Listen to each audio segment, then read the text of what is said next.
Well, good afternoon to the post-lunch crowd. My name is Mike Martin. Thanks. Perfect. Thank you. And I've been asked to introduce Mekki MacAulay, who is a PhD candidate of Strategic Management, Open Source Strategy Specialty at the Schulich School of Business, our neighbors here at York University. Mekki is a PhD candidate in Strategic Management, Open Source Strategy Research Specialty at the Schulich School of Business at York. His research focuses on bridging contemporary management theory with open source research and practice. His teaching focuses on strategy in the modern enterprise with open source strategies as an increasingly recognized approach. He holds undergraduate degrees from Carleton University in computer systems engineering and psychology and a master's degree in technology innovation management. He's a licensed professional engineer in the province of Ontario. Mekki is the founder of OSStrategy.org, a strategic management consulting firm that helps companies improve their business models and strategic planning in a world that is embracing FLOS tools and methods. What is FLOS? Free, libre, open source. Oh, okay. Europe is a big player. That's good to know. Mekki was also the president and founder of MacTech Solutions, an IT services company based in Ottawa that operated from 2002 to 2010. So please join me in welcoming Mekki MacAulay. Just going to redraw the slides link here since I forgot about the projector. And my handwriting is horrible.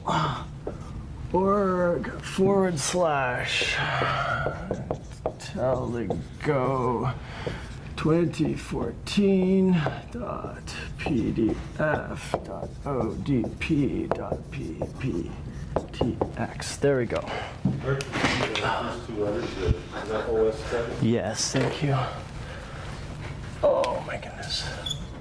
One of these days I will have my slides done in time to put them on the FSOSS website. That will happen. Okay. Hi. What a turnout. Welcome all. I think you're mostly in the wrong room, but I appreciate the show of support. I'm gonna sit here so that I don't wander around with the camera because I know it drives the camera guys crazy, so just tell me if I'm not projecting. Second, I'm gonna open it with an apology. My colleague Tharshan from the Intellego project just moved to Toronto very recently from the UK, and he's a bit overwhelmed by all of the moves, so he had to withdraw from the conference at the last minute. Unfortunately, that meant that I had to throw together this presentation at the last minute, so it's crap.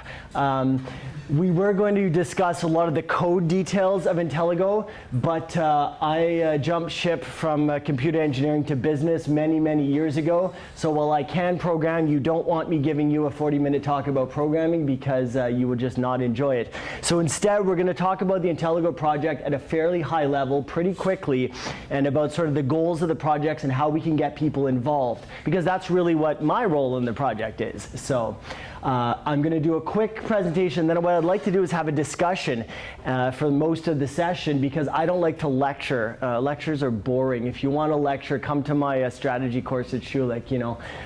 Instead, I want you guys to jump in. I want you guys to ask questions. I want you guys to challenge. I call my bullshit if I say something stupid. We'll have some fun that way and we'll learn more stuff. And at the end, I want to hear your ideas, especially because the open web and Mozilla is all about collaboration, and every person in this room is probably quite a bit smarter than me, and I want your ideas building this project going forward. So get your brain ready, take some notes so that we can have that discussion at the end.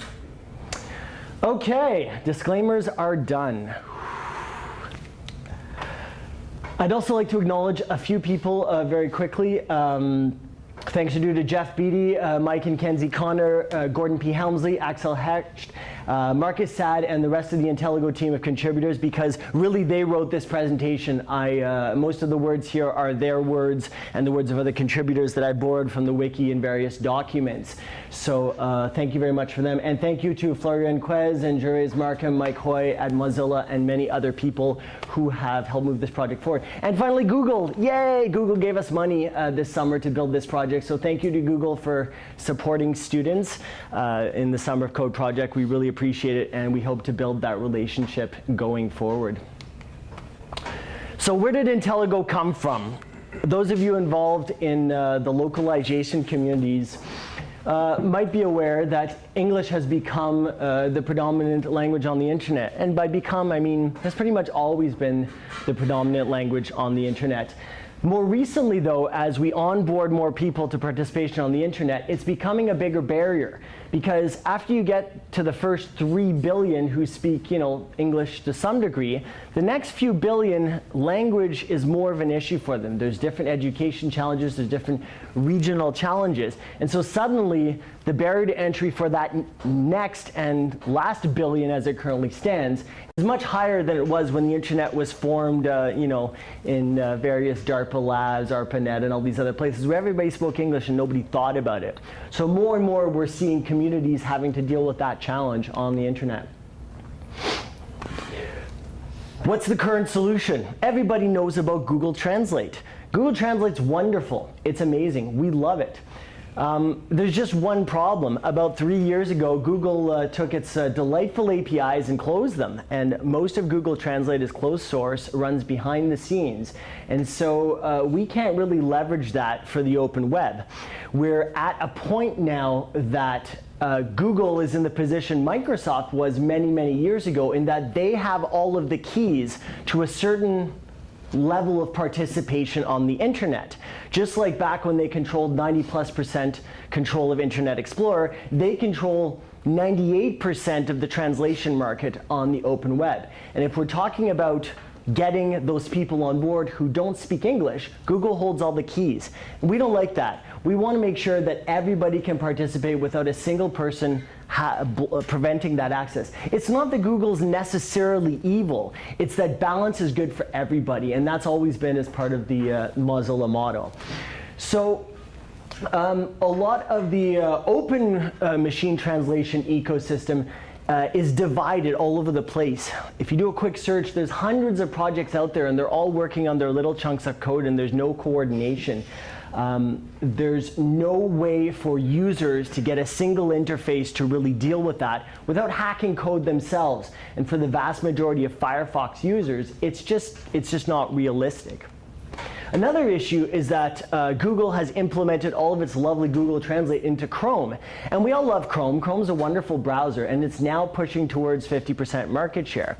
And that's a whole discussion of its own. But one of the major reasons in a recent survey was that people like the automated translation feature.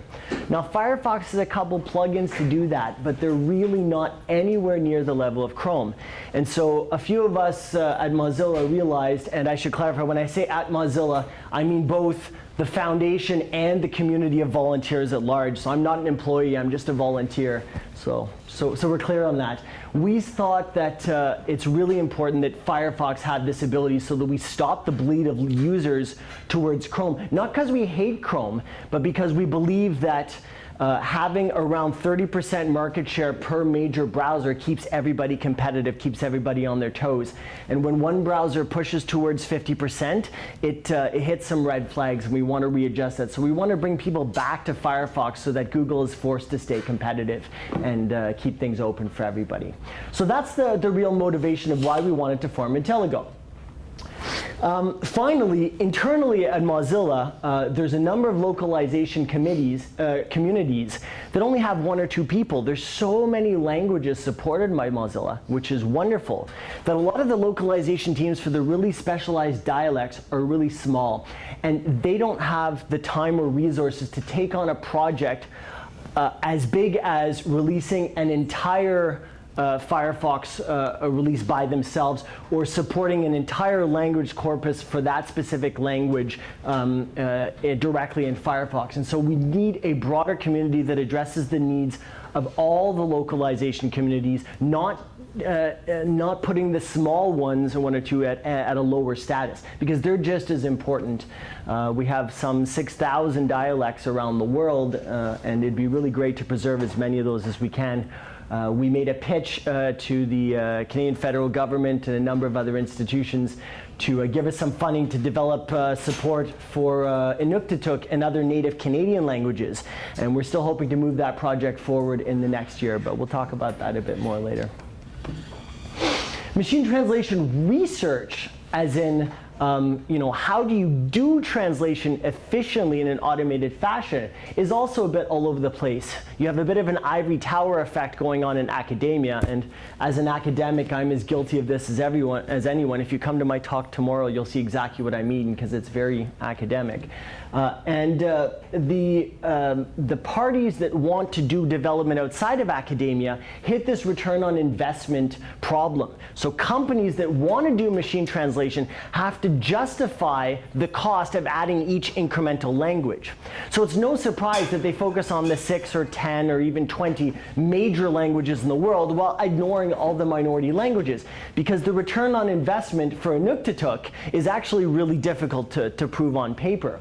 And so the research is not advancing for those more complicated languages because we don't have this broad community. Enter Intellego. So our mission statement is we want to provide users with automated translation from any language to any language in real time on any software or device that is useful to them. And you'll note that this definition is borrowed from the general theme of the Mozilla Manifesto and the Open Web Manifesto. Our vision for an ideal world is a world where language is no longer a barrier to communication on the internet. And if we really want to dream, someday maybe we can even do directly to audio translation a la Star Trek, but that's dreaming. We'll put that in Fantasyland. We want people to understand each other effortlessly regardless of their linguistic origins. Our values are: language is free, free as in liberty. Language is beautiful. Language deserves to be protected.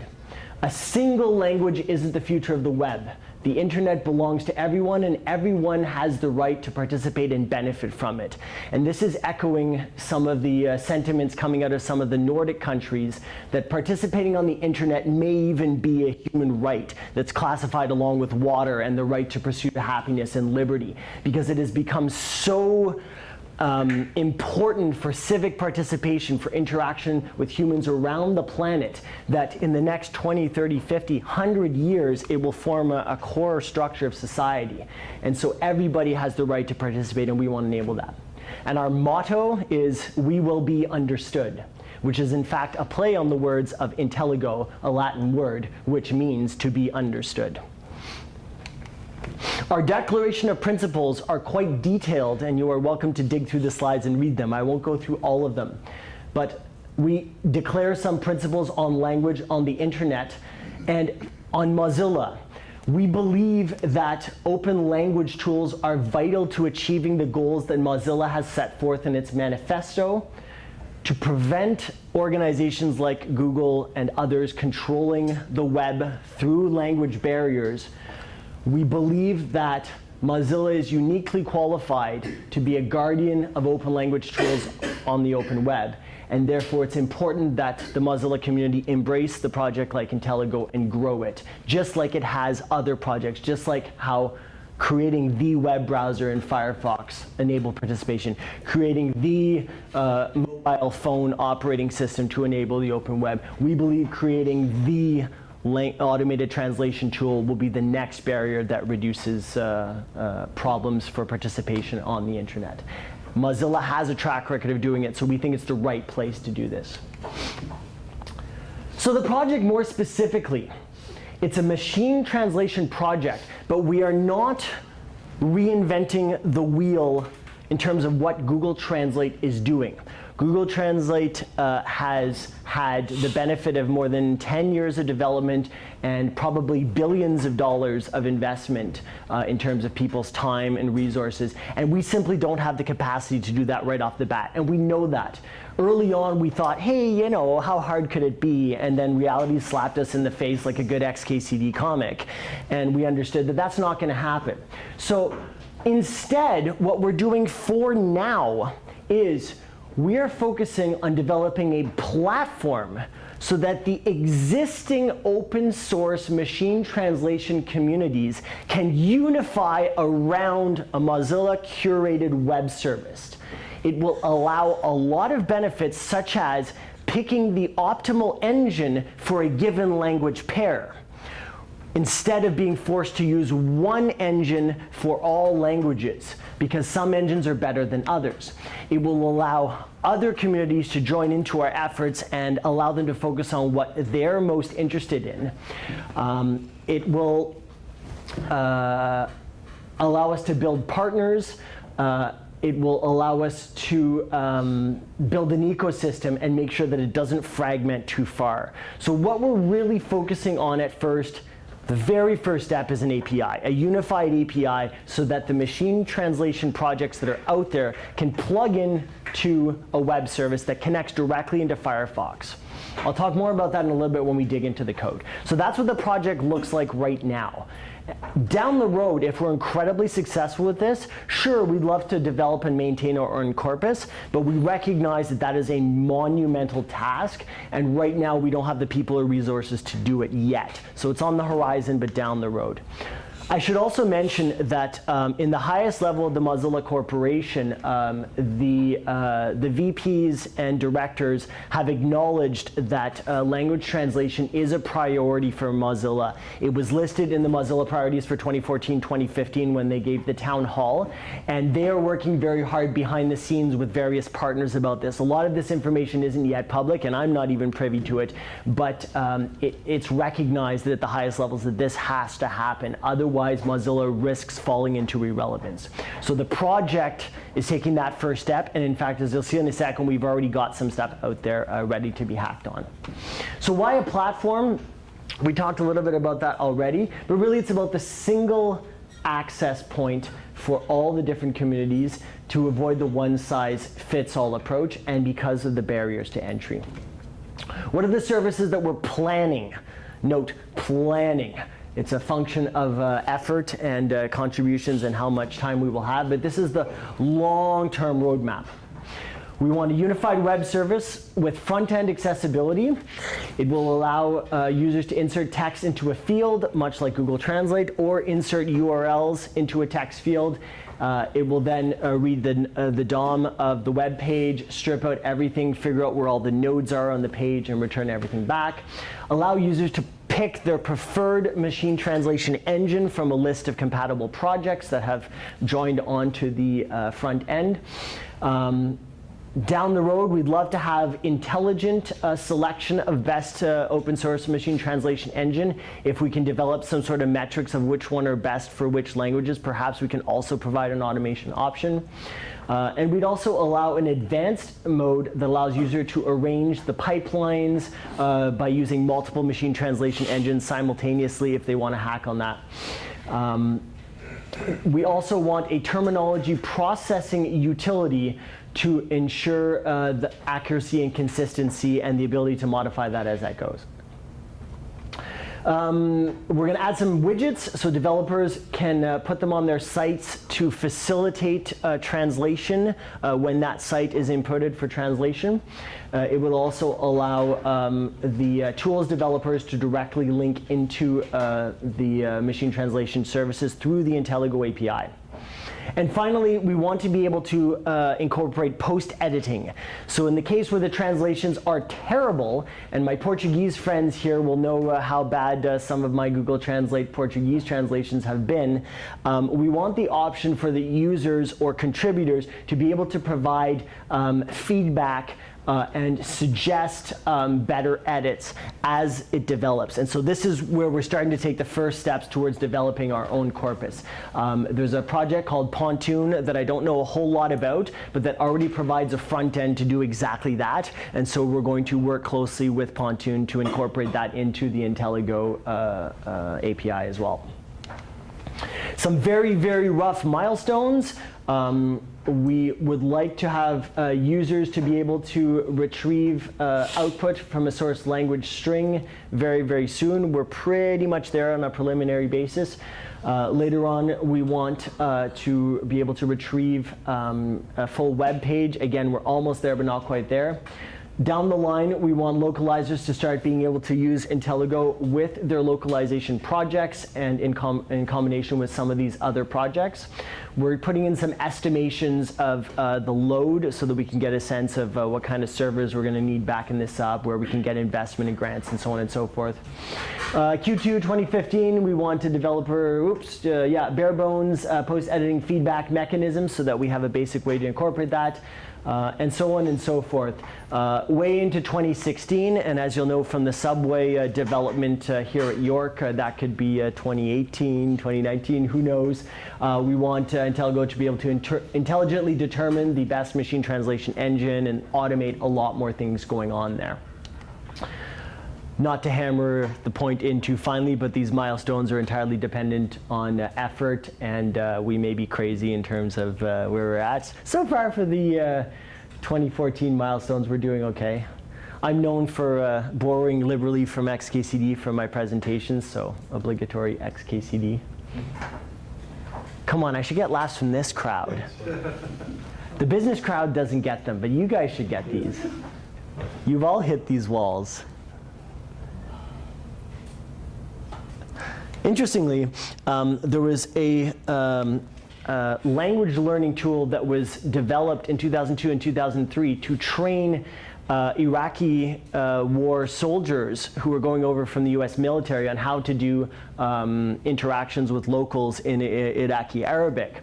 And it was a program funded by the US military, DARPA, and a bunch of others called Tactical Language Training. And they developed a bunch of modules to do this using the Unreal Engine and the Unreal Voice Recognition software. And it was actually quite wonderful. And since 2004, they've had a link on their website saying, would you like to purchase our product? Tell us when, join our mailing list. So I joined in their mailing list in 2004. We are now 10 years later, and I sent them an email about 6 months ago and said, is your commercial release coming anytime soon? And true story, this is actually what they replied. They actually replied, yeah, no, we're not really going to sell this. So this does happen. Let's hope that Intellego doesn't end up this way. It's because they're the only... Pardon me? It's because they want to be the only ones with that capability. And also they want to focus on government clients, and government clients are very different than retail. And so they're happy with their DARPA funding and just sitting behind the scenes and not having to worry about it, you know. So, but it's a shame. It's a huge shame. I offered to purchase French language training for the Canadian federal government. And I'm like, Canadian federal government, French language training, largest training expenditure in Canada. You think you want to talk with me? They wouldn't even talk with me, because compared to the US government, they're like, Canada. So yeah, things are interesting. Let's not do that with Intellego. Let's keep things relevant. So what have we done today? So Tharshan, who was supposed to be here today, did excellent work in the Google Summer of Code. He delivered significant progress. So we have a preliminary web interface. This is what it looks like. It's very basic, but that's all we need. Things are simple these days. Google Translate's simple. We don't want to overcloud things. He extended it from the Gamma project. I don't know much about it, but thank you, Gamma project, for allowing us to build on your work. He developed and extended Python scripts to do term extraction from TMX files. So TMX files are essentially the corpora that contain an interesting format for pairings of different words and word phrases and all that complicated stuff. Turns out that extracting terms from TMX files is a non-trivial problem. In our original Google Summer of Code plan, we had scheduled a week and a half for that. It ended up taking 10 weeks. So yeah, term extraction. So he has these Python scripts. They're available on the GitHub that I'll link to in a second. And we can do that reasonably well. And he's developed ways to improve on those term bases to deal with things like accents and pairing and stuff like that, which are quite challenging. I don't think we're at the Unicode Chinese characters type pairing yet, but we made a lot of progress for a few months of Google Summer of Code. There are JavaScripts that he's developed to do the identification of the boxes in the DOM and figuring out where the elements are and all of that for the translation. Excellent work there. He's developed a preliminary script to translate between different types of corpora. So TMX and TBX are the standard ones in the industry, and CSV is CSV because it's just generic flat file that you can dump stuff in. There's a way to move between them, so to simplify testing suites and stuff like that, a lot of stuff was done in CSV. And finally, he developed some functions to accommodate single and plural words, to improve translation engine accuracy, non-ASCII characters, and so on and so forth. And so there's already some preliminary improvements on pairing that have been developed. So for a couple months of Google Summer Code to one person, that's excellent project. So a big thanks is due to Tharshan for moving that along. Guys like me have mostly just sat around in the IRC channel and pretended like I'm contributing. So how do you get involved? Technical people in the room. You all hack like this, right? You all hack in binary, flipping dip switches, right? XKCD, okay.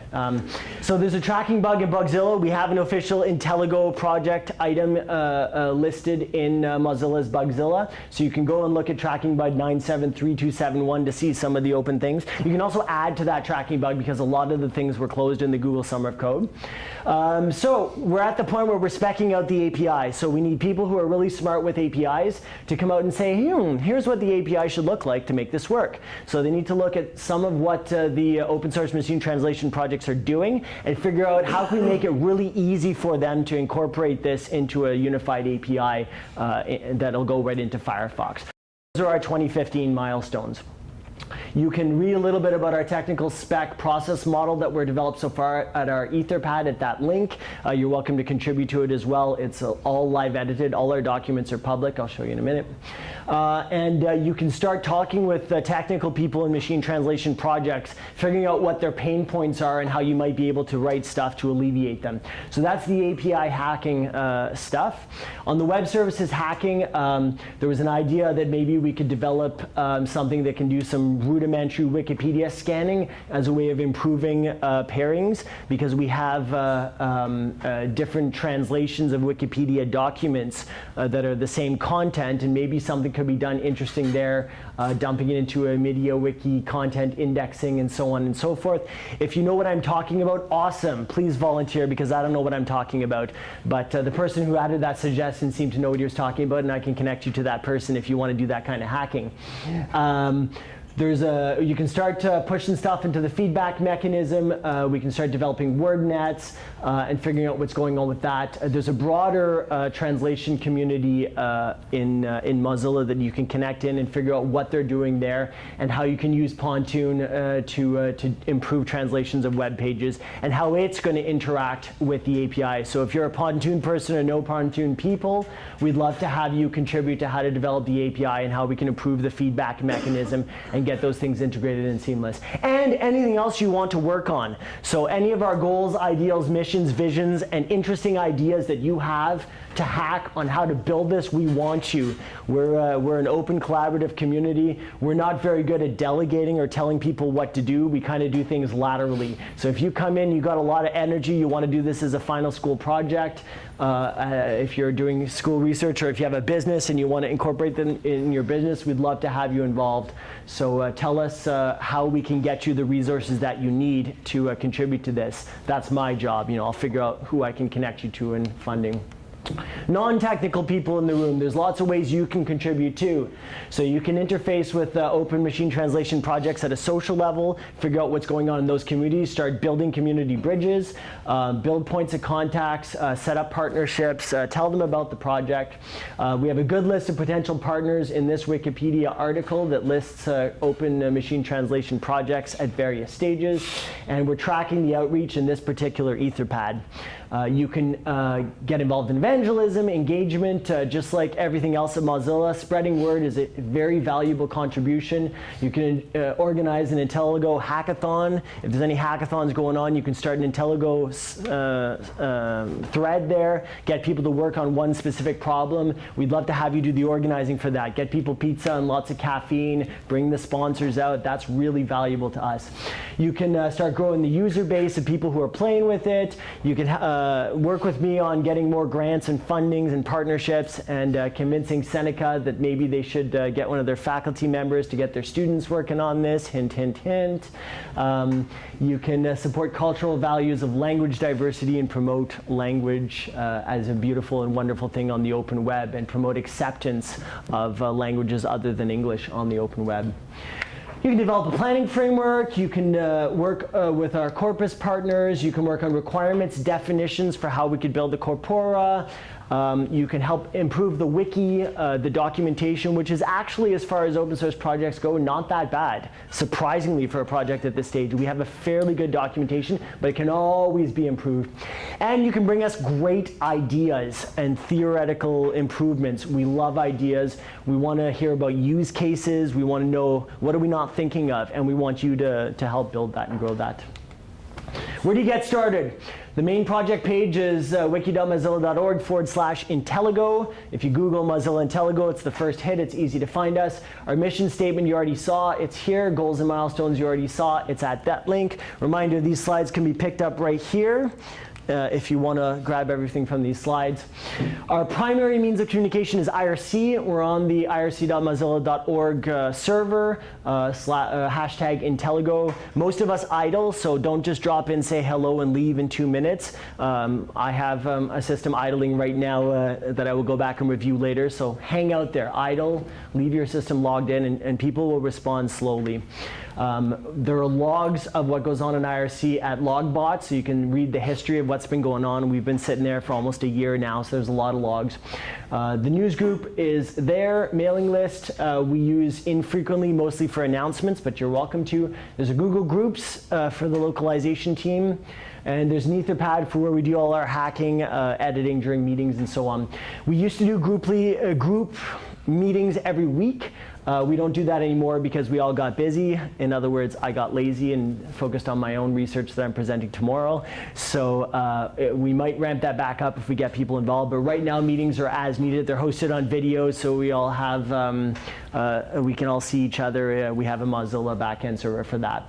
And there's a meeting archive at that link where you can read the minutes of all the past meetings. Surprisingly good documentation. We've done an okay job of getting this started. And finally, the code repositories. So ViperFX is Tharshan from the Google Summer of Code. That's his GitHub repository. The documentation there isn't amazing, but there is a how-to on how to get the basic stuff installed, so you can start playing around with that if you want to play with it. Feel free to grab that, hack on it, report bugs there. We can use that as a preliminary place. You can use that Bugzilla link to see what's going on for the Bugzilla reporting. Please report bugs under Intellego in Bugzilla. We will track those. We will follow up on those. And use the meta tracking bug if you want to build new milestones, if you want to create dependencies, and so on. So you have everything at your disposal to get involved. We want you right on board with this. And if you're students and you want to do this as a project, or you're profs and you want to pitch this to your students, this is everything they need to get started and to build a work project plan around what they want to develop during a semester. C'est tout. That's all. Thank you for listening to me blab. I'd like to turn it over for questions, discussion, and fun stuff related to that. If not, we'll just discuss Kama Sutra mistranslations courtesy of XKCD. Don't be shy. The link is not working. osstrategy.org/Intellego2014.pdf. I'm 100% sure that's what it is. Intellego 2014. You're sure? This is a G here. My writing is horrible. How about I put this up in text? Because I'm pretty sure that's there. If it's not, I'll have egg on my face. Strategy.org/Intellego. That is an O. I am not awake. 2014.pdf. It's there. Yeah. It's got in the blog site. Cool. Searching on blog. Oh, okay. Yeah, no, it's probably not in the blog. It's here, yeah. Questions? Yes, sir. Sorry. Yep. Is there any talk of Google open sourcing their translation? Absolutely not. the high up Mozilla people have been talking with the high up Google people, and while I'm not privy to the details, I am privy to the fact that it went very poorly and it's not happening. It was said publicly that the amount of money Google wanted to charge Mozilla to use Google Translate in its products had a B at the end, not an M. So discussions kind of broke off there, unfortunately, because there's a huge opportunity there. But Google rightfully sees this as a competitive advantage for them, and they don't have to play nice right now. So right now, and in foreseeable future, no. More details, you'll have to get the higher ups at Mozilla to open their mouths, but they're not right now. Yes, sir. This is extremely interesting, actually, having an open source solution for technology-driven translation. I think the Google translation right now is nearly pathetic for conversion to and from the Indian languages. Absolutely. And because there are so many issues in the natural language processing part, Yeah. because the language structures are so different, and I'm sure same will be the situation with Chinese. Absolutely. I don't know either. Yep. There are many efforts in the Indic language computing community. Yes. They have so far been, I will say, isolated attempts, in the sense the solutions are not part of the larger efforts like this, but I'm sure the people might already be in touch with each other, but if they are not, Absolutely. I would definitely like my friends to get in. Thank you for volunteering for organizing the Indian Intellego community. I really appreciate that. Excellent. We'll connect. Right. Yes, sir.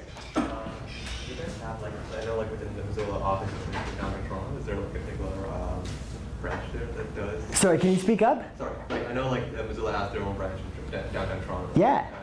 Is Intellego somehow has a presence there? So Intellego's lead team right now is 4 people, 2 volunteers, including myself, and 2 Mozilla employees. Both of those employees are located in the US. However, the Toronto office is the second largest Mozilla office in the world. They have almost 100 employees. So you can work there, and everybody collaborates online.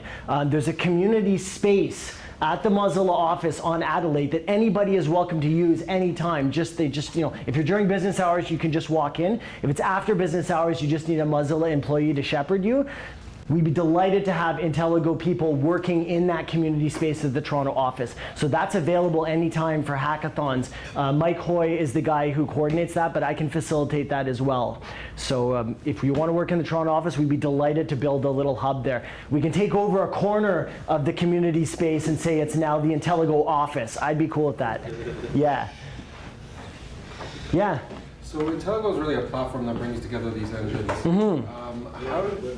I'm having trouble seeing the success in this if everybody's working on their own engine. Yeah. And then it just being brought together for people to access. Right. Why doesn't all these independent? Why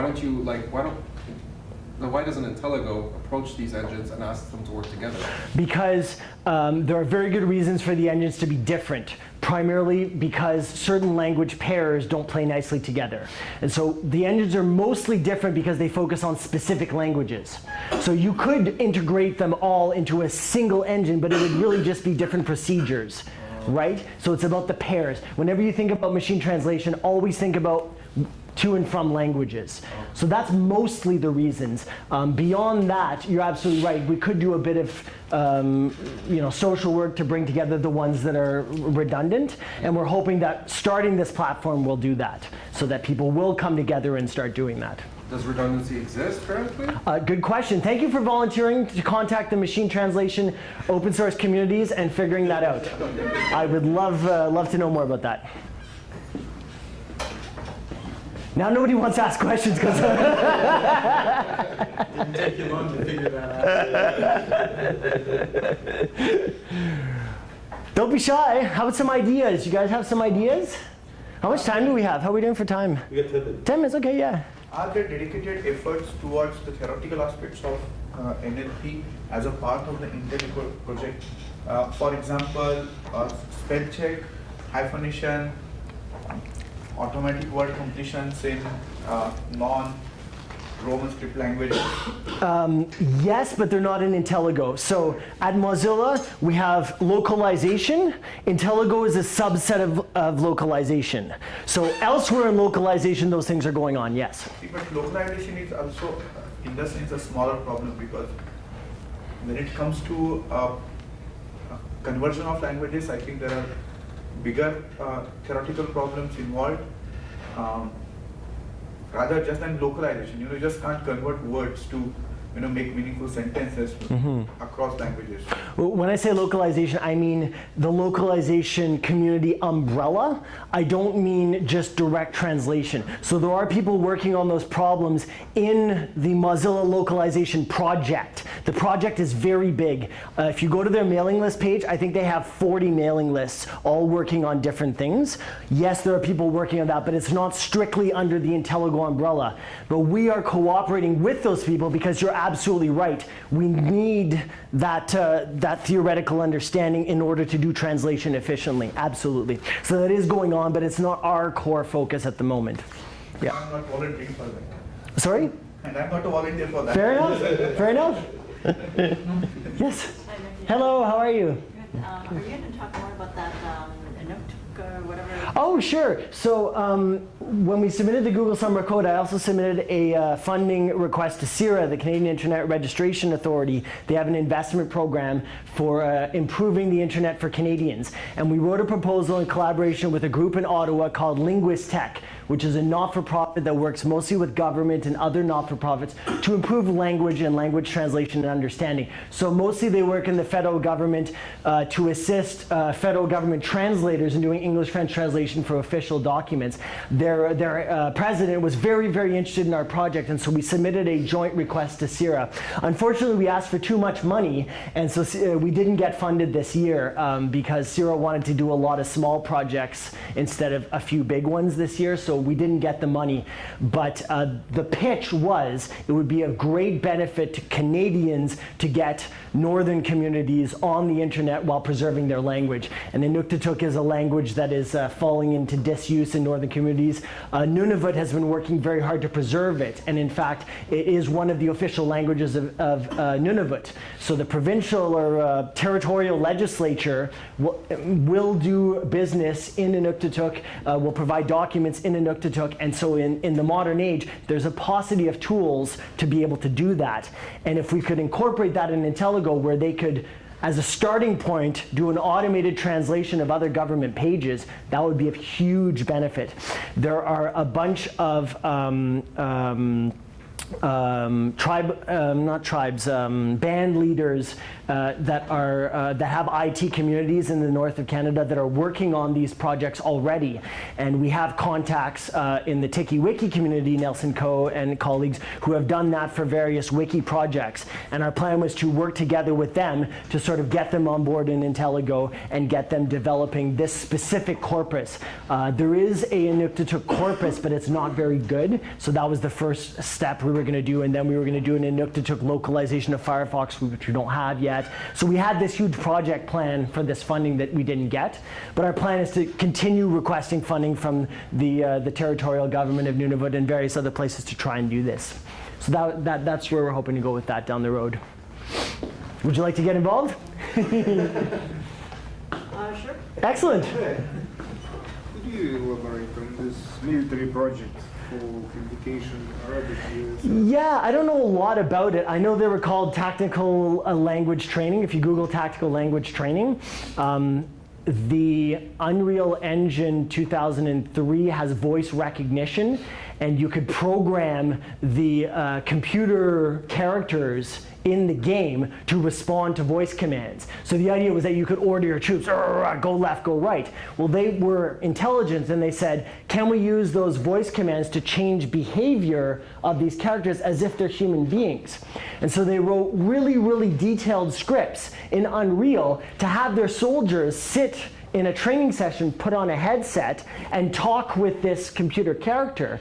And based on how good they were doing their intonations, which words they chose, and so on, for basic interactions, were they able to get certain types of information from those civilians or whoever it was they were interacting with. Basically, voice recognition software. Basically, but in 2004, there was no way that this was integrated into training. So the interesting aspect was the training piece. You have to write a lot of sort of events to respond to the different things that are recognized, right? So they had all these scenarios built up, and they had these modules that were complex scenarios of different outcomes so that you can score people on progression and so on. So it's voice recognition plus training.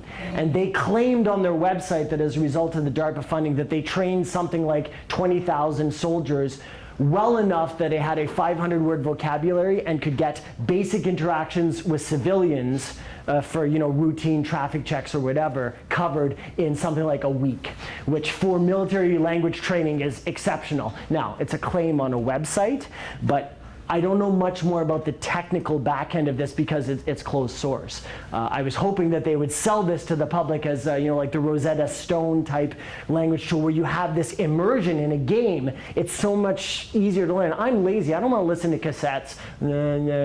But if I'm playing a game, oh my God, the immersion would be really cool. So that's why I was interested in that project. I don't think they're going to participate in Intellego in any way, but yeah. Yes, sir. Okay, I want to go back to focusing on smaller languages, like smaller, specifically spoken languages. Mm-hmm. I feel like that would be the demise of this project. I'm not saying I don't agree that should happen, but if we were going to look at every small language, if I had a small language, I wouldn't want to lose it. I don't want to lose my native language. Right. But in terms of the internet, where you want to get as many users, and you being a business person would understand the downfall of targeting if you're chasing a small market, aren't you risking losing the entire project? So that's the slide we talked about in ROI. That's the ROI logic. That's not the open web logic. Do you want to add to that? I can add to an ROI argument for it. Yeah.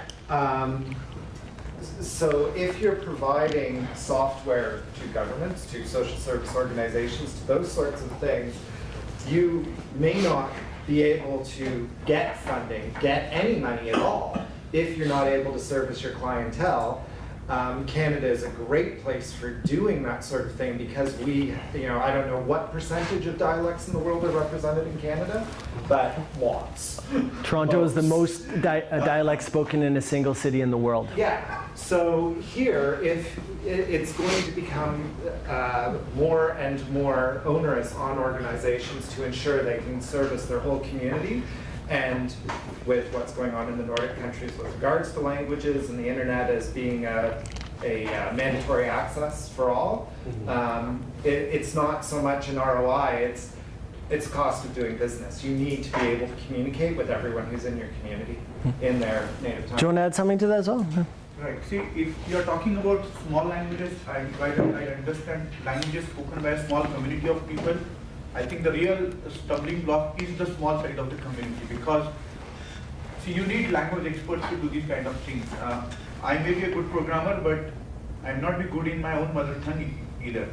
And you really need good people who are really good in, a set of languages because you need to translate. And the trouble with the smaller language communities is that they will lack this skill set because they are smaller in size. So I think for projects like this, it will be extremely difficult to focus on the smaller languages and they'll end up serving the needs of the relatively bigger languages only. For the smaller languages, I think there is a extra heavy effort required from the people from the bigger language groups because they need to go and study the smaller languages and help in the translation. Otherwise, I don't think it will work. So one of the beautiful things about open source as a production model is that it's a self-selection model. People self-select to the tasks that they want to do. So if there is demand for any given minority language, it follows that there will probably be some degree of self-selection to work on that. In the case where there is demand but a complete lack of skill set, you're right that something will be required, but that demand will be proportionately smaller than places where the demand is big enough to have self-selection to participate. So in terms of percentage of people served, we're still going to succeed. And at the same time, we're going to enable those people who do want to do the smaller languages to do it. And they don't have to sell it in a business model, because it's not a business. We can give them everything that they need to do it. Can they necessarily make money on it? Well, maybe if they pair with governments or these other places, but that's not really what I'm selling here. You can see my talk last year about making money with open source. You know, this is more about the open web and the principle that we want to give you everything you need to do that if, for your own reasons, you want to do a given language. I want to translate into lolcat, you know, because I think that would be awesome. I'll go and write an engine to do that, you know, that'd be fun. But I don't think anybody's going to care, you know. But so what? That's what people do. That's why people develop modules, add-ons for Firefox, all these different things. There's a module for Firefox that replaces the word cloud with but, so that every time you read someone talking about the cloud, it inserts the word but. I think that's the greatest add-on ever. But who would, you know, take a community to develop that, right? And that's the beauty of open source. You can still facilitate and allow that by empowering the API. That's what we're focusing on. If people want to make but translations out of it, all the power to them. I think that's that's a great way to close, with butts. Thank you very much, everybody.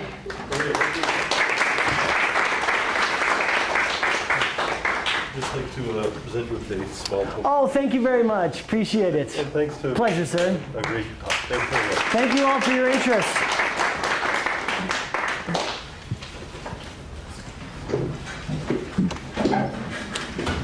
See you at Chula in a few years. Take care.